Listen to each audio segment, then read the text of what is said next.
Normally, we don't get into a gas or electric discussion on this show because it gets, a little bit, well, it just doesn't fit. But this does. Yeah.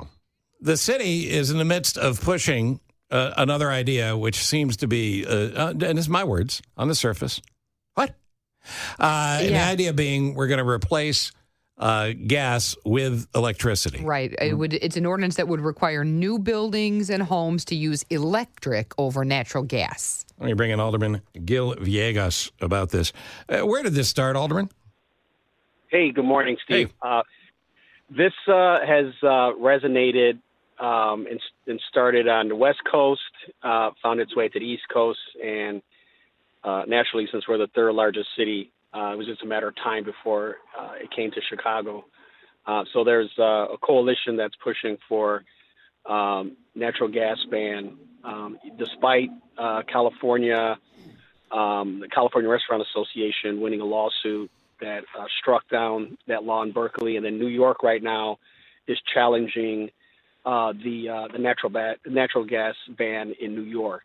And so, given the past litigation and the current litigation, it appears that if this ordinance were to pass, that it would set us up for some litigation as well. There's a lack of practicality in general. There's so much that comes out of City Hall. This appears to be it as well. Nobody is interested in destroying the environment. Well, I can't speak for you, Alderman. Alderman, would you like to destroy the environment? No, and this is the thing. The Clean Energy Choice Coalition understands the climate issue. We're not saying that there isn't a climate issue. What we're saying is that the financial implications of putting forward an ordinance like this without studying it first to determine whether or not ComEd has the capacity, and whether it can be paid for. Exactly, and the technology that's continuing to evolve with natural gas, the distribution of natural gas. It's a clean energy as well, and this whole thing around clean and affordable. The ordinance as proposed is going to be neither clean nor affordable because the electricity is going to be fueled by fossil fuel. And so until we have windmills all over the place and solar panels all over the place, we have to generate electricity the old-fashioned way. Alderman, you raised two concerns, which I think both points are very valid. First of all, retrofitting could cost up to $30,000 a household. And first and foremost, whether ComEd could actually handle the extra electric load. Yeah, you mentioned the capacity. What is ComEd saying about it? Well, that's the thing. We haven't heard.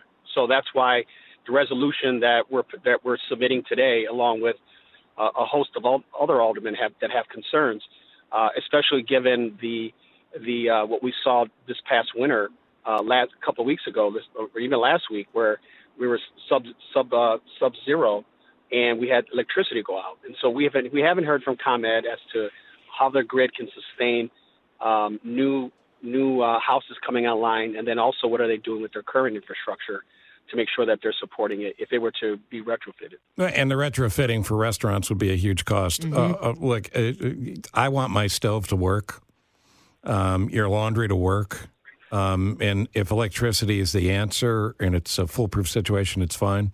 I don't think we live in a time where you can unfairly put extra costs on people. Even if this was fully subsidized, and there's no way for the government to fully subsidize this, it's still going to cost me money. Yeah, well, we have a couple of issues. Sometimes the problem with government is unfunded mandates. You think? And so as we put forward, if this ordinance were to pass, to your point, there are no subsidies that allow for any type of reimbursements for requiring this. And quite frankly, I mean, it should be the choice of the builder, the developer, whether or not how they want to fuel their home, because at the end of the day, they're trying to sell their property or rent their property. And if they decide that the market dictates, hey, you know what, people would purchase it if it were all electric, that's their choice. Again, we understand that there is a climate change issue, but what we're saying is there's not the infrastructure in place to go from natural gas to all electricity. Also, I see natural gas as a redundant source of energy, where we should be able to have those hookups. And if electricity were to fail, that the person who has that new building can say, hey, you know what? I tried it. I'm going to natural gas, and not have to incur a whole host of cost. So again, that should be the choice of the developer or the new home builder. And then I'm concerned about it starts off with new building and it starts off with new houses, but it's only be a matter of time before they're going to try to retrofit and require all properties to be to have natural gas, banning of natural gas and go all electric, because there's 400,000 properties in the city of Chicago. So it's just a matter of time that would occur. So let's study it, find out what the financial implications are, find out who has the capacity, find out from both ComEd, People's Gas, as to what they're currently doing, and what does ComEd, as it relates to their infrastructure, what is it that they can handle?